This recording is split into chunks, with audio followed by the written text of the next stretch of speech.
Hello, hello. Good afternoon na pala. Good afternoon everyone. Happy Thursday. Mahal na araw na. Kumustamos? Good afternoon. From here in Ontario, Canada, it's 12:11. Thursday afternoon. Good morning, good evening. Kung saan man po kayo sa mundo, I hope you are happy, you are healthy, you are enjoying life, having fun. Yes. So, yeah, awesome. So, anyhow, yes. Happy, ano na ngayon? Huwebes Santo na.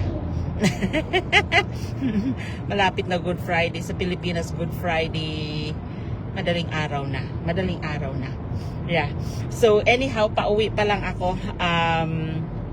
Went to work last night and then nagturo this morning and then meet my friend, went shopping. Oh my goodness, ang dami ko nang nagawa.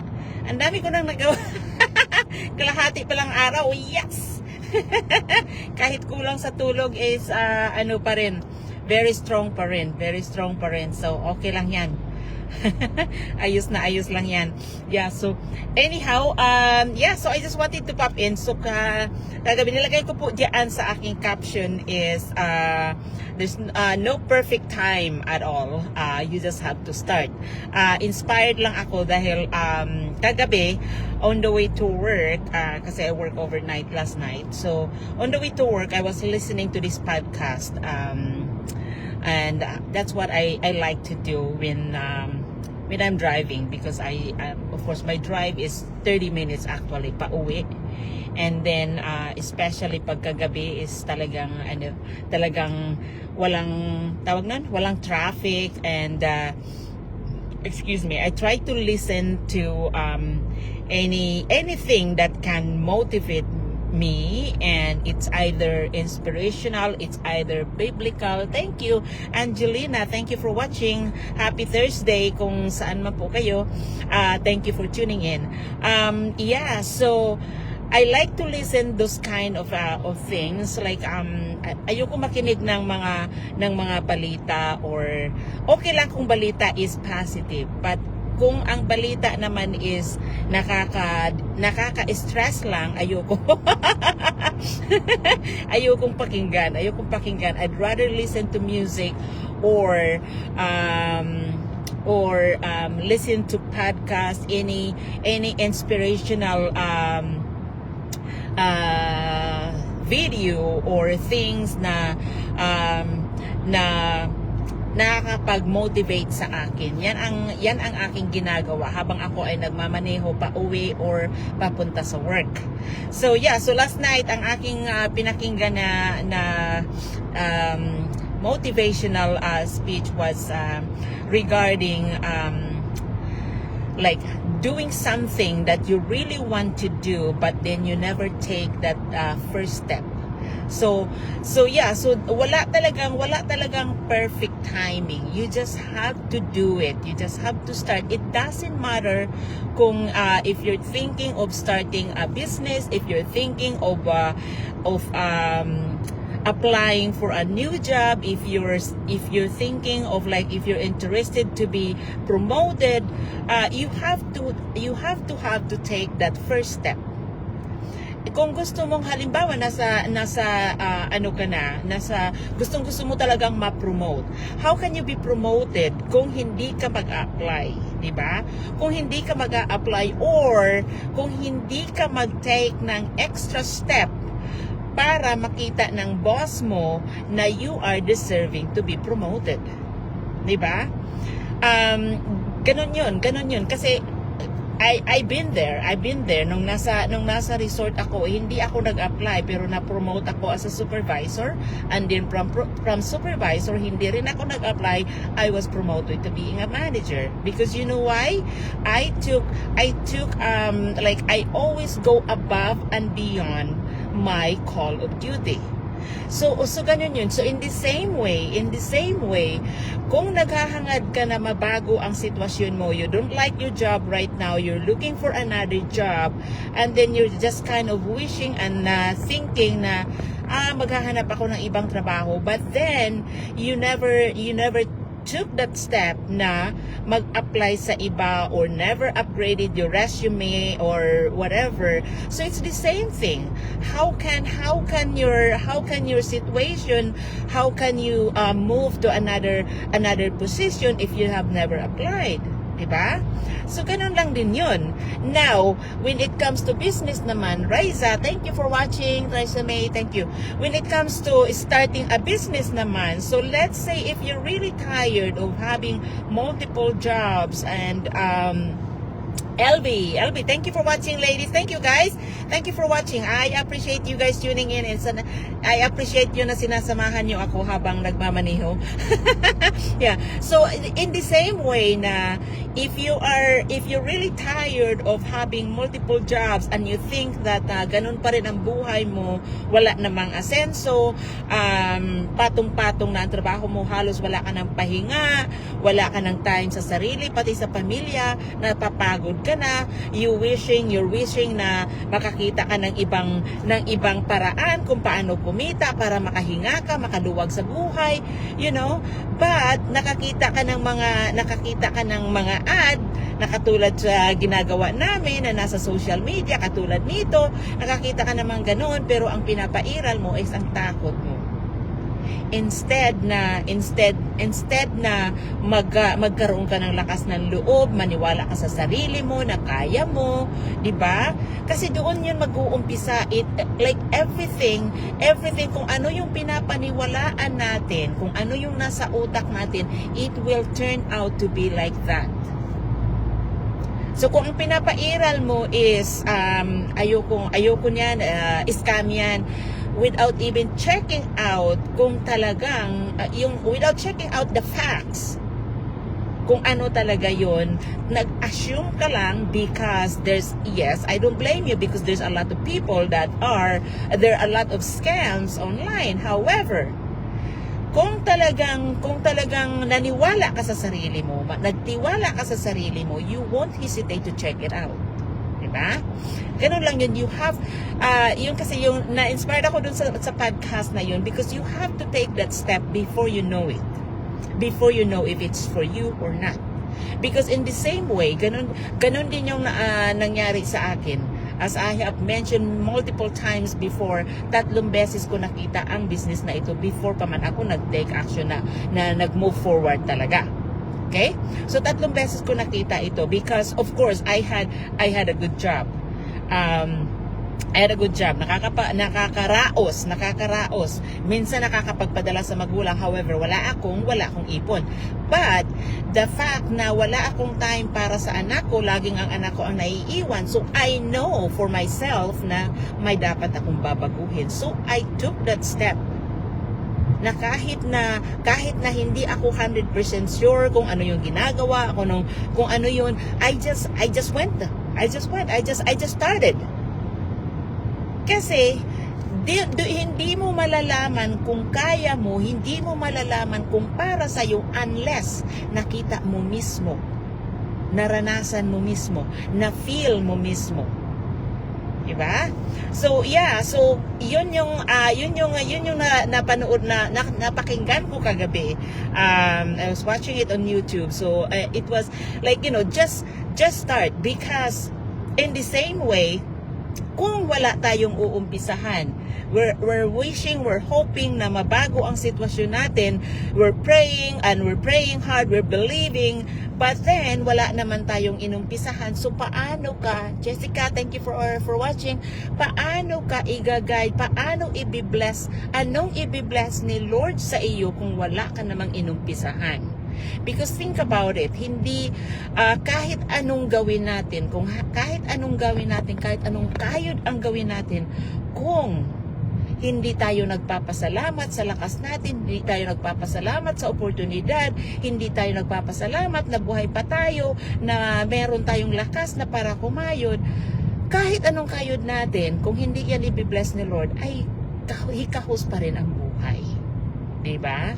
Pero, in the same way naman, kung kahit na konti lang yung ginamit mo lang yung konting kaalaman mo na nag-umpisa ka ng, let's say nag-umpisa ka ng negosyo or nag-step forward ka, meron kang kaalaman na ganitong klaseng ganitong klaseng trabaho. Diba? Naglakas loob ka, nag-step forward ka. Melina, thank you for watching. Thank you guys for tuning in. Thank you na sinamahan niyo ako. Na naglakas ng loob ka na kahit na hindi mo 100% sure kung anong gagawin sa work na yan, kung anong gagawin sa business na yan, pero ginawa mo yung step na yan, then, may i-bless si Lord sa iyo. Diba? Kasi katulad, I'm always speaking on my experience kasi nag-umpisa ako dito sa Canada. I came here as a nanny. Nung nakakuha na ako ng open permit ko, then I can work anywhere. So nag-work ako in a hotel as a housekeeper. But I know na hindi 'yun ang gusto ko. Kaya sino bang gusto na magkudkod na lang habang buhay, di ba? Liza, thank you for watching. Thank you guys for watching. Thank you na sinamahan niyo ako. Sino bang may gusto na magkudkod ka na lang habang buhay? Sige nga, mantakin nga 'yun, di ba? Ano kay just mio, di ba? So talagang naglakas loob ako. I was there and Isabel, thank you for watching. Thank you, maraming salamat. So I was working in a house as a housekeeper, and then I applied for position, even na konti lang yung aking kaalaman sa computer. Kasi nung nag-college ako, walang computer, typewriter po ang gamit namin nung nag-college ako. Okay? So, hindi ko talaga alam, but I am confident na matututo ako kung merong magturo sa akin. Okay? So, nag-apply ako sa front desk, nag-apply ako as trainer, nag-apply ako ng kung ano-ano na lang. Pero ang ginawa nila, hindi nila ako pinopromote kasi kaya nila akong hilain dito, ganyan. I was all around. Ganyan ako kasi I will never say no. I will never say no. Kung anong sasabihin ng supervisor ko, yeah, I can do that. Yeah. I'm like this. I'm like that. Right? So, wala. So, I feel like, sa sarili ko, okay, you don't want me to grow. But I want to grow. So, the most important thing is nanggagaling sa atin. Ano ba talaga yung gusto natin? Diba? Kasi hindi ibang tao ang nagdi-dictate sa ating future. Tayo mismo. So, nandun ako, nag-work ako as housekeeper. But, I was actively looking for another job because I know for myself na ayaw ko na maging housekeeper until na mag-retire ako. Aside from physically demanding, ang aking ang bayad, ang pay is not even enough, right? So there was benefits, it's okay, yeah. And hindi ko nakikita ang sarili ko na doon ako mag-stay. So even if wala akong experience, I was actively looking, like doing, like submitting my resume, even if I was not, I know na wala akong experience sa field na yon. So, thank you for watching. Wala akong experience. So, guess what? So, naglakas loob ako, nag-apply ako in sales. Zero experience ng sales. Walang sales sa aking resume. Pero, nag-apply ako because what it says is, beginner accepted. No experience required. So, yan ang nakita ko doon sa Jessica, thank you for watching. Doon sa ad na nakita ko. So, no experience needed. So, okay. So, I applied. And guess what? Tinawagan ako ng manager. And then, pumunta ako sa interview. Tinanong ako, kaya mo ba to? Kaya mo ba yung actual na interview? Kaya mo bang gawin to? Kaya mo ba na makikipag-usap sa tao? Kaya ba? Sales yan. Sabi ko, wala akong experience sa sales. I don't have experience sa sales, but I can learn. Ganyan dapat ang attitude natin. Diba? I can learn. Even if wala tayong experience. Avelina, thank you for watching. Even if wala tayong experience, wag nating i-smallin ang kakayahan natin. Dahil we will never know until na andyan na tayo. Thank you guys. Thank you for watching, Jamek. Sorry, I can't pronounce your name. Sorry. But thank you na sinamahan niyo ako. Thank you for tuning in, everyone. Thank you. But andun yung willingness ko na matuto ako even if I didn't have the experience. And guess what? Doon nag-umpisa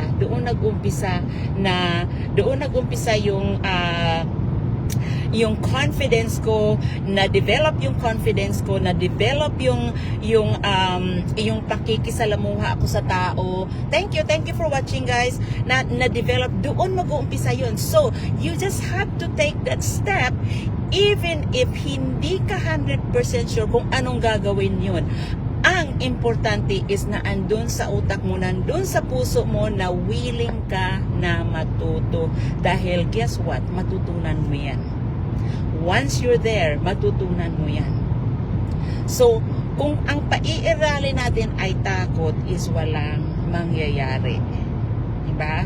Kung ang paiirali natin ay yung pagka-skepticism natin ay walang mangyayari. So yun ang take away ko kagabi doon sa podcast na pinapakinggan ko habang ako ay nagmamaneho papunta sa aking work. So it really resonates sa akin because I have that experience. It was me before. I didn't have experience. But I have the courage to step out of my comfort zone and I have the willingness to learn. The same way ang ginawa ko nung mag-start ako ng aking online business. Dahil hindi ko rin alam kung anong gagawin. But guess what? Natututo ako because I am willing to learn. And the best part dito sa business namin because naandyan may mentor kami, naandyan yung training site which is accessible anytime, naandyan yung community na nag-help sa amin, so which is amazing. So yeah, so gusto ko lang na i-share sa inyo kasi talagang na-inspire ako lalo. So and also hindi lang sa kung halimbawa nag-wish ka na mabago ang buhay mo, 'di ba? Nag-start ka with something. Okay, we'll say nag-start ka ng business. So long as hindi ka mag-stop kasi minsan talagang hindi naman porket nag-start ka is pataas ka agad. It's like we have to think na meron yang sagabal, meron yang obstacles na pagdadaanan natin. Aside from the learning curve na mararanasan natin when we start something new, when we start something different, merong mga naysayers, may mga disappointment, may mga rejections yan. Ang mo diyan is dapat malakas yung mindset mo to go past those. Dapat ganon. Kasi kung marami din dito sa business namin na nag-start pero hindi nagtuloy-tuloy. Bakit? Hindi strong yung kanilang mindset, hindi strong yung kanilang reason kung bakit nila inumpisahan ang business. Because some people stop too early. What if tatlong taon ka na sa business na ito? What if 4 years ka na sa business na ito and then your 4th year is boom? Yun na yung time mo. Diba? So, na-miss mo yun kasi nag-stop ka. Diba?